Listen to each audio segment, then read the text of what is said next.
présente l'affaire Vincent Lambert, elle révèle plusieurs choses, notamment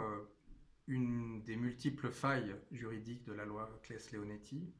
c'est-à-dire la question de la parole portée par les proches ou la famille. En 2016, au cours du débat sur cette loi, j'avais déjà défendu un principe qui existe dans la loi belge, qui est celui de la hiérarchisation de la parole portée par les proches et la famille. Et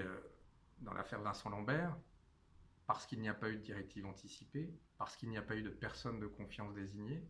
parce qu'il n'est pas en état de confiance pour affirmer sa volonté,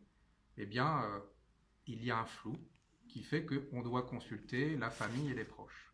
Sauf qu'on voit que la famille se déchire. Eh bien, moi, ce que je propose, c'est que, à l'image de la loi belge, eh bien, ce soit d'abord celui qu'on a choisi, celui avec qui on a mené sa vie volontairement,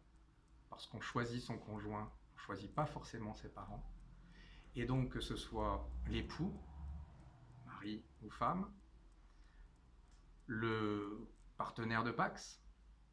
ou le concubin qui prime